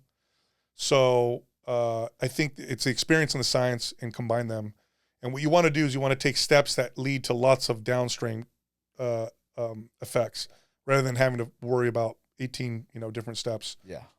I'll tell you something right now. If someone's trying to lose weight and watching this right now, okay, the average person watching this will lose between probably 12 to 17 pounds if all they did was eat whole natural foods and didn't do anything else. Don't watch how much you eat. Eat until you're full. I don't care. Don't exercise? Don't even exercise. I don't care. Wow. If you just ate whole natural foods and avoided processed foods, so any foods in boxes, wrappers, frozen, lots of ingredients, avoid that stuff. Eat whole natural foods, rice, potato, meat, chicken, fruits, vegetables, just stick to that. Eat as much as you want. You'll lose about 12, 17 pounds by itself, nothing else. Now you want to add exercise? All right, let's do this. Do 2 days a week of strength training. That's it. 2 days, full body, 2 days a week. That'll get you about 75 to 80% of all the results you could ever look for with strength training. We'll get 2 days a week. Wow. That's it. You can add more to get more potential, but it's get diminishing returns. 3 days a week gets you about 85% of everything you could ever expect from strength training, with just 3 days a week, full body. So most people are like, I want to be Mr. Olympia. No, most people are like, I just want to be fit, man. All right, 2 days a week, go. 2 days a week, full body. One exercise per body part, you're done. And then as you get stronger, you add weight and, do the effective exercises, compound lifts, practice them. Don't beat yourself up. Don't go to the gym and say, I'm going to hammer my legs. Go to the gym and say, I'm going to get better at squats. I'm not going to hammer my chest. I'm going to get better at bench press. I'm not going to hammer my shoulders. I'm going to get better overhead press. Wow. Practice them like a skill. And then as you need to add weight. That's it. Do that. Eat whole natural foods. You're majority of the way there. Stay like that. You're majority of the way there. Okay. It's literally that simple. That's simple. Most of the excuses come from, I don't have a gym membership. Yeah. Maybe I can't afford it, whatever. And the other thing is to eat healthy costs more money. That's a lie. That's a myth. Eat healthy restaurants is more expensive. Yeah, go eat at the crunchy, organic, Himalayan, right? yak for whatever you want to call a restaurant. Yeah, that's expensive. No, man, whole natural foods is cheap. Go buy an apple, can of tuna fish. Go buy some frozen chicken, some frozen vegetables, some rice, some beans. Rice is cheapest. Come on, dude. Right? That's the cheapest thing you could buy. Yeah. It's a total lie. 10-pound bag. No, it's a myth. $20. It's a myth. Right? It's not more expensive. Cheap. Buy frozen ground beef, frozen chicken, frozen vegetables, rice, potato. Man, you see how much money you save eating that food right there. Yeah, every day. That's it. Fruit. It's just cheap. So that's a myth. The gym part, you don't need a gym. I mean, you could use bands. You could use suspension trainer, real cheap, requires very little space. You could buy a pair of dumbbells. You could do body weight. You can go to the park. You don't need a gym. Gym makes it easier because you got equipment and stuff like that. But no, you don't need. So it's possible. It's 100%. Yeah, totally. We have a lot of programs that are just do them at home. And then if you want to progress from there, you can buy yourself a little home gym. But you don't need to start there. You could do body weight, and you're totally fine. Mm-hmm. I heard you the other day, little controversial. Yeah. You said about the way women dress at the gym. Yeah. A lot of men. I didn't say women specifically, but that's okay. Well, we're men, so we're gonna. Hey, unless you're checking out men at the gym and you're a man, that's on you, bro. Yeah. But when you said that, I was like, okay. Yeah. So no, but it was about being a believer. Yeah. You go to the gym. There is women that are dressed. You did say both. So there's men that go dress and it's to attract. But it is mostly attention. It is mostly women. And the women attract the wrong attention. There's Christian men that wives probably won't let them go to the gym because they feel type of way like, hey, I know it's there. Yeah. I go super early because the people that go super early are there for business. Serious. You know what I mean? They're serious people. Like, you go at 6 a.m., that's a serious crowd. Yeah, I'm there at like 4:30. Oh, yeah. You're the serious crowd. So they're like, ain't nobody, no nonsense. You know what I mean? There's no camera set up. No. In selfie mode. But there is, what's the deal with that? I mean. So the question was, what is one rule, if you could pass it in commercial gyms today, what would it be? And I said a dress code is what I said. Now, I don't think you need to have you got to wear a burqa or, sweatshirt to the gym. A reasonable dress code. It's gotten crazy, bro. I've been in gyms since the 90s, okay? And it was crazy back then. Today, it's crazy. Yeah. It's ridiculous. Like, people go to and here's the deal. Forget that I'm a Christian for a second. I'll go there too. I'll get there. Don't worry. I'm not going to avoid that.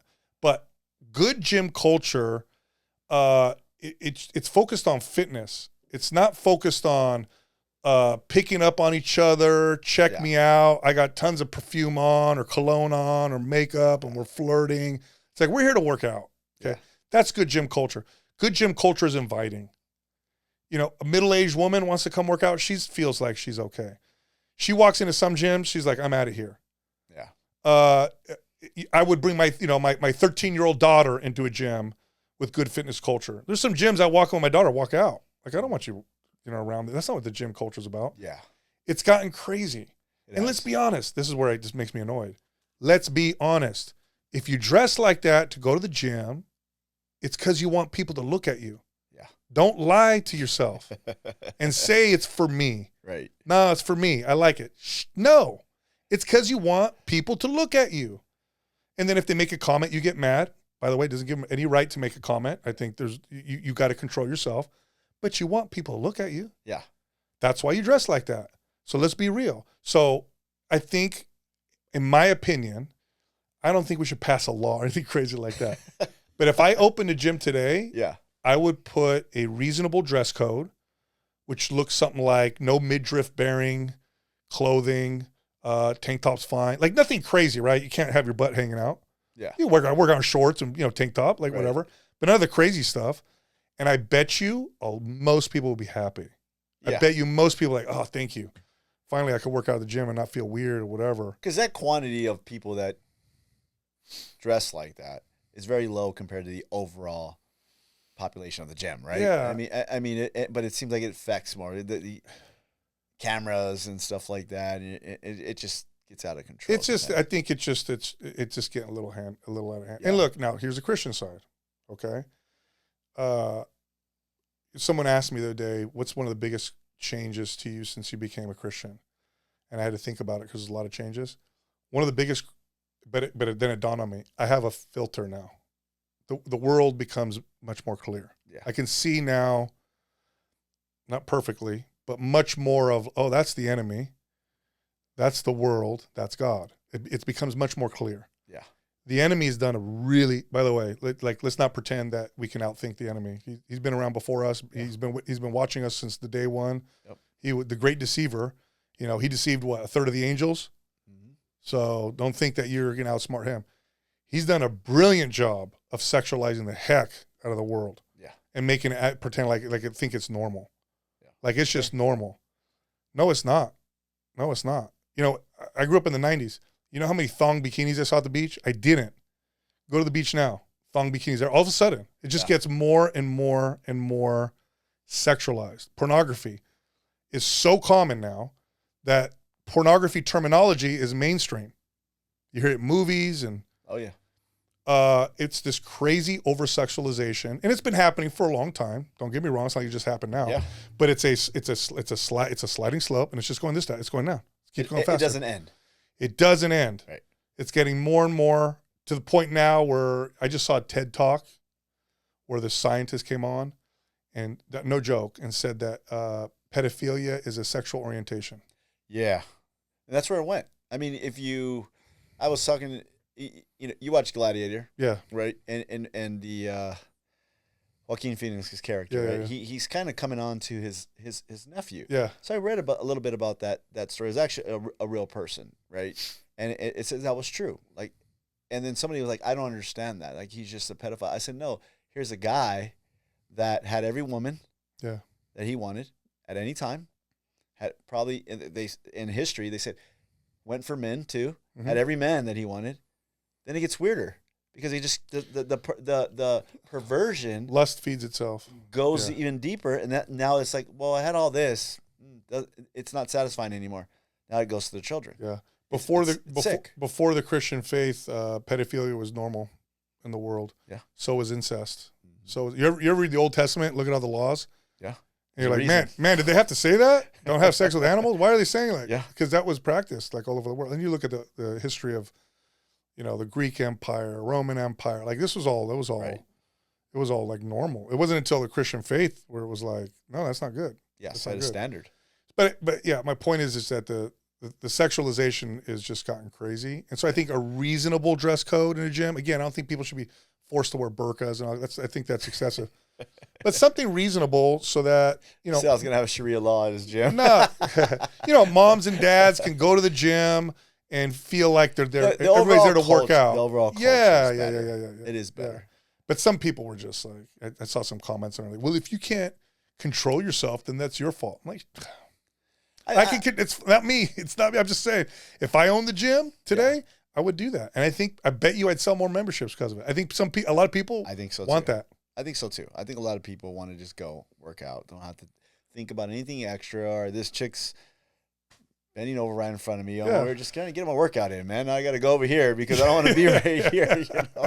You know what I mean? It's like, I always take it. I mean, just to be 100%, I go to the gym and maybe somebody's a little dressed a little bit too much, and I'll head somewhere else. But I always think, okay, well, this is it, Dave. Like, what are you going to do? You're going to stare for an extra few seconds or two and let your mind run crazy? Or are you going to kind of fight back and go, yeah, I just, I need to check myself. So then I have the headphones. I turn a little louder. I'm listening to Sal. A story that reminds me of. I told this to my buddy the other day because he was a young guy. He's talking about this, and it was the story of Joseph and Potiphar's wife. Is that it? Yeah.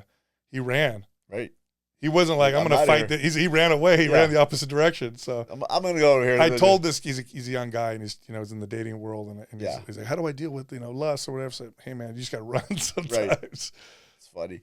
You talked about a little bit about how you got started. I think you were like 14 years old. You said, and I think everybody looks at Sal and thinks like he was just this great athlete. No, maybe always had a little bit of athletic ability, maybe had some confidence, but you weren't always that way, right? No, insecurity drove me to working out. I felt skinny, and so the root of this is why it's so hard. Which is why it's a problem for me now.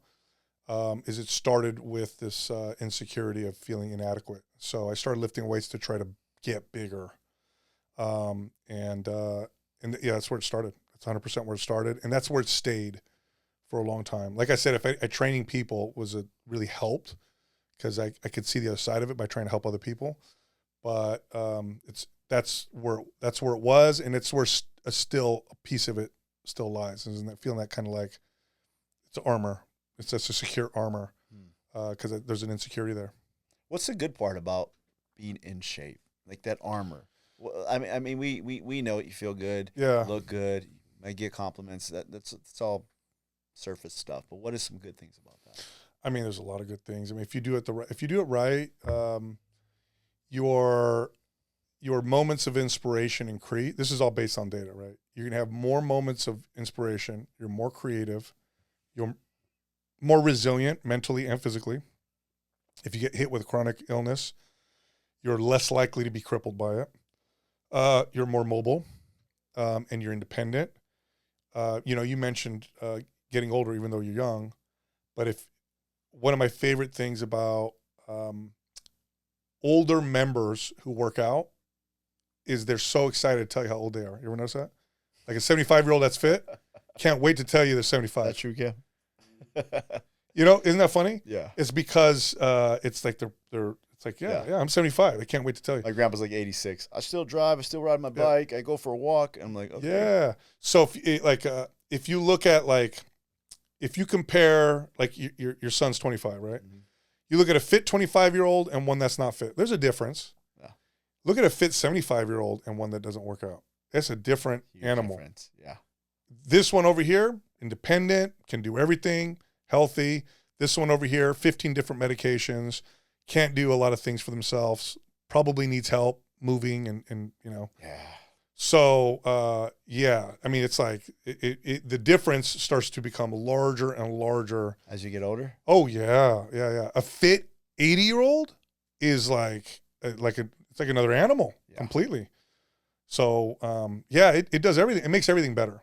If done right, it makes everything absolutely better. By the way, the least valuable thing about fitness is how it makes you look. Although that's the thing we value the most. Really? That's the thing we value the most. Do you want to know? Okay, so there's good studies on this. What age people feel most secure with how they look? Take a guess. 45. Yeah, it's in there. Well, that's actually not bad that you guessed older. But when people are in their 60s, Yeah. you're like, how's that possible? You look your best in your 20s. That how you look, there's some value to it, but it's not a huge value. How you look is a side effect of all the other stuff. So if you're fit, you're healthy, you got a good relationship with food and exercise, you probably look a particular way. But if that's the thing you value, how you look, then you're going to sacrifice a lot of the other stuff. Wow. Yeah, because I think when you get older, I think you learn to accept the things that you can't change. And I think you appreciate more. Totally. Hey, my wheels still work. You know, I still can carry the groceries and I can walk up those flights of stairs. So I think you get more comfortable with like, I'm healthy. Totally. You know, and the looks, even if you do look good, I think it's just an after effect at that point. Totally. I think you're like, okay, I accept this, my gray hair, or I accept this. The aesthetics are a side effect of health. That's what they are. Health is not a side effect of aesthetics. In fact, if you chase aesthetics, you'll sacrifice your health, and you'll get neither. That's good. You chase the look long enough, and you're going to do a lot of things that sacrifice your health, and then you're going to lose it all, 100%. That's crazy. Is there cheating to this? I've talked to guys that are fit, and you know, I'm up there, and so there's sometimes when I talk to guys and they're in their 40s, and I'm like, hey man, like, and it'll be like one of these conversations, like, what do you take? Yeah. And a lot of times I don't take anything. I just work out, man, and count my macros. That's it. And I'll ask them like, come on, man. Yeah. And it's peptides or maybe some HGH or TRT or stuff like that. Is that considered cheating? If you compete in a sport where that's banned, yes. If you're doing it, I mean, what do you mean by cheating? Is it a shortcut? Yeah, sure. I'll tell you this. Do you take it as a shortcut? Well, I'll tell you what. No, I'll tell you my personal story in a second, but I'll tell you this much. If you do it naturally, and you don't need those things, way better. Okay? Because there is some specimens out there, right? They just. It's just, if my point is, if you are, you know, in your 50s or 60s or 70s, and your testosterone levels are healthy, naturally, that's the best. That's the best. You're going to feel the best. You don't have to rely on anything. Your results are great. You're fertile still. I mean, everything's great. Okay. If for some reason, and this will happen, and it's more common now, and there's a few speculations as to why, but if your testosterone's in the floor and you're doing everything right, now it becomes a medical intervention that will improve the quality of your life and your health. Sure. Okay. So personally, in my 20s, I abused steroids. And what that caused was when I hit my late 30s, my testosterone levels. So I got off of them, and I didn't do them for a while.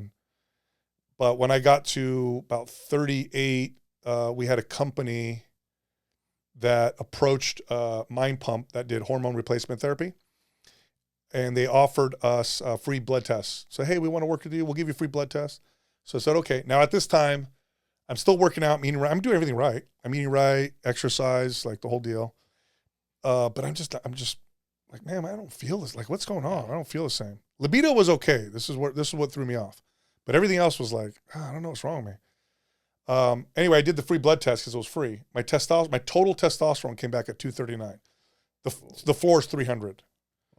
So I was like, and I remember I got on the phone with my wife, and I was so like, man, I'm a health and fitness like expert. Like, how the heck am my testosterone so low? Like, this is crazy. And but it's probably because I abused anabolics in my 20s. Low. Yeah. So, you want to be around. I mean, most men feel their best between 500 to 700 or something like that, right? So, I went on TRT because I just wasn't producing, and it was a game changer for me for sure. So that's different, I would say. Women is a different story. So women go through a major hormonal change, menopause. Yes. There's a lot of data now that shows that hormone therapy for a woman that's exercises and eats right. So throwing hormones at a dumpster fire is not a good idea. But if there's a woman and she's exercising, she's eating right, so she's doing the good stuff. Yeah. Hormone replacement therapy for a woman in particular, dramatic improvement in quality of life. Now, does it improve longevity? Maybe, but definitely quality of life. For a man with testosterone on the floor, replacement therapy, improvement in quality of life, and probably increase in longevity. So your risk of things like heart disease and cancer actually go down with replacement therapy. But the quality of life goes up quite a bit. So if you're taking it because you need it. Yep. Right? Yep. If you don't need it. I don't know why you would take it. Yeah. If you don't need, if you're sitting at like, 600 and you feel good and then you take replacement, you're still going to be at 600. You're just now taking, it makes no sense. You got to constantly take it? Yeah. Oh yeah. Right? That's the other thing too. I don't know why somebody would do that if it didn't improve the quality of life and they didn't necessarily need it. I totally get the quality. Now you got to inject yourself every week. Right. Forever. That doesn't make any sense to me. Peptides. Yeah. Peptides are remarkable.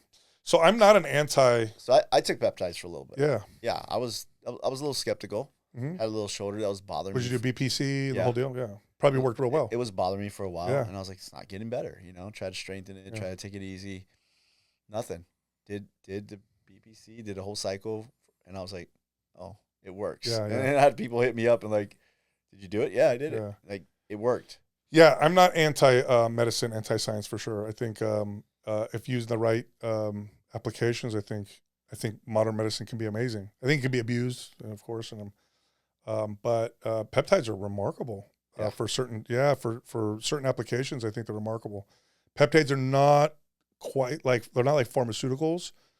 Your body knows what to do with a peptide. Many peptides are ones that your body makes. So they're operating in a kind of a pathway system that's already there. So it's different than like a pharmaceutical that's like shoehorning a chemical into your body.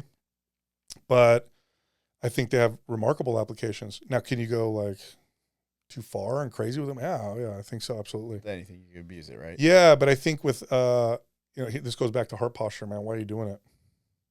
Like if you're doing it because you hurt your shoulder and you want to go enjoy jiu-jitsu and then you want to get it better, like probably good. If you're doing it because you're like, I don't look good enough, I got to keep using more, I got to, then I think that's where you kind of need to have that, examine that a little bit. But cheating, no. But you can abuse things for sure. And if you're competing, if you're competing in a sport and they're saying, you can't use this stuff and you are, I mean, you're cheating. Yeah. Yeah. 100%. Got a problem with that. Yeah, that's just cheating. It's lying. Good stuff, man. Yeah. I appreciate you coming out. Thanks for having me on, man. Sharing all that knowledge, man. It was great to meet you and get inspired by you. I think your story is great and how you found Christ, and I think that's the biggest thing. And I know the Lord's going to use you even more in that area. Appreciate that, man. Thank you, man. One more thing. Yes. Before we leave, we got the Street Gospel Furious 5. What's that? We asked you 5 furious questions. Man. Okay. Some of them are fun. We try. Are these the same questions for everybody or just mine? Nope, just yours. Okay. All right. You ready for that, Kev? Let's do it. Question number 1 for Sal on the Street Gospel Furious 5. What is your go-to cheat meal? Oh, burger. Burger and fries, hands down. Really? Yeah. Cheeseburger special. Yeah. In-N-Out. In-N-Out. I go there with the family, bro, at least once a week. Do you do this whole try to lettuce wrap or do you just go for the burger? So I go 3x3. I can see you being a 3x3 guy. Yeah, I do, but I go. Okay. Okay, this is gonna sound so weak, right? So gluten bothers me. Dairy definitely bothers me. So I do lettuce wrap. I do 3 patties, mustard fried, and then I get 3 fries. So it's not like I'm trying to be healthy. It just bothers my stomach. So yeah, I'll do. I did the 3x3 or 3x2. Yeah. Right. Onion. Yeah. Onion. Whole onion. Yeah. Mustard fried, and then it's me and my wife, so we'll get like 3 fries, and we'll go 1 in each and split the. Bro, 3's for me, dude. I eat 3 by myself. That's crazy. Yeah. And then I eat my kids. That's but crazy. They don't eat theirs. Yeah. Fries are. I mean, is it often? Maybe. Realistically, probably 3 times a month. Okay. Yeah. So there's a huge difference between a cheat meal and a cheat day. Yeah. Right. Yeah. I mean, okay. Here's the deal. You use the term cheat meal. Let's go there. I don't believe in a cheat meal, man. It's just a part of your diet. Okay. I'm not going to In-N-Out because I'm trying to eat healthy. I'm going to In-N-Out because the kids love it. We're having a good time. Let's go have some fun with some, and eat some food that we like to eat, and let's that's it. So I'm not like, hey, want to eat a healthy meal? It's like, this is a fun time with the kids. It's inexpensive, Yes. And Price is amazing. I don't got to worry about my kids like making a mess. You know what I mean? Right. You take them to other restaurant, like, Right. My kids and it's probably the best burger you can buy. They're frozen. They have all, they cook everything fresh. I mean, it's not crazy. Man, I like them. Yeah, I love In-N-Out, man. Maybe I'll go after. We'll see. Question number 2 on the Street Gospel Furious 5. If you can pick one piece of equipment, fitness equipment, and that's all you have for the rest of your life, what would it be? Oh, barbell. Barbell. That's it. Yeah. That's it. Yeah, I do everything with a barbell. One barbell. Yeah, man, you do anything with a barbell. You give me a rack and a bench, and I'm happy now. But just the barbell, that's a Bronze Era strength training, man. That's all they had. They didn't have benches. They just had barbells and dumbbells. And the floor. That's it. That's it. Crazy, man. Question number 3 on the Street Gospel Furious 5. Is it harder to build muscle or build character? Oh, it's easy. It's character. Yeah, that's easy, man. Now, building muscle can oftentimes build character. That's for sure. Good point. Absolutely. Good point. Yeah, no, character, man, 100%. Look, we have trainers and coaches that work for us now. We just done that. We've started this about a year and a half ago, and we waited a long time to do this because we were trainers ourselves. So we want to make sure, like, if we're gonna do this, we gotta do it right. Right? They're gonna be good. I don't hire trainers based off of education, experience. I hire them based off character. You got good character, I'll make you a good trainer. That's everything. You got bad character, there's nothing I can do with you. Yeah. You transform good character, That's right. Yeah. Question number 4 on the Street Gospel Furious 5. Is dad strength a myth? No, man, that's real. You know that. It's real, right? You know that. Tell that to Cam over there. Every time he tries to wrestle me, man, I'm just like... Did he still beat you? Hey, I got a scientific explanation for it. What's that? So, Tell me. Okay, so you ever own dogs? No, we never had a dog. But you ever see a dog where they get big real fast, but they're clumsy? Yeah. They're not in their body yet. You get a 40-year-old man, he's been in his body for a long time. You get a 17-year-old kid who just got big last year. They're clumsy. They don't have the same control over the body. Good point. 40-year-old dude, been the same body for that long. He knows how to move his body. He's got control of it. That's what they call dad strength. So there's a real science to it. Sounds like it. I'm glad. Yeah. Remember that next time you try to step to me, son. Hold that dad straight. There we go. Yeah. I put him on blast. Look at that. Question number 5. Last one for you, Sal. Thank you, man, for coming through again. What's harder, leg day or shopping with the wife day? Oh, you're gonna put me on the spot, bro. I hate shopping with the wife, bro. I hate it. I hate it. I'm glad, Sal. You. Hey, those benches outside the stores is for us. I know, right? Yeah. Tell me when you're done. I tell my wife that all the time. They need a bench right here. We go to one of those stores, and it's Sephora. You know what the worst I think is? Sephora or something like that, right? And then she's like, "You want to come in, or you want to wait out here?" There's no bench out here. Yeah. You know, I need a bench. And the worst, what's funny? My wife wants me to follow her around so she can ask my opinion and then make her own decision anyway. Yeah. Which one do you like better? I like that one. Well, I'm going to get this one. Like, why am I here? Yeah. Why am I here right now? Yeah. I got you. I'm glad you admitted that, man. That was, I feel like we're on the same page now, even more than ever. Yeah. Hey, Sal, I appreciate you coming out. Thank you. Appreciate it. Definitely a great podcast. I think, I thank you for making time for us, man. Thanks. Definitely. Thanks for having me on, man. Where can people find you? So Mind Pump, you can find it anywhere. And then the faith series that I've done is called Called to His Kingdom, and it's on YouTube. Amen. Thank you. Amen.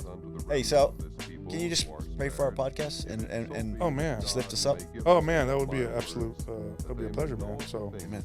all right. Lord Father, thank you so much for this opportunity. Thank you for every opportunity that you give us and you give me to just talk about your goodness, to talk about what you've done for me. Lord, thank you for the people I'm meeting here and for bringing me here safe and keeping my children at home safe with my wife. And thank you for Dave and his son Cam and for this podcast, Lord. And we just pray that this reaches people. We pray that it helps somebody come to you, to open their hearts to you just a little bit so you can grab them the way you grabbed me. And we pray that if somebody needs help, who's watching right now, Lord, that you move them to reach out to somebody so they can get the help that they need.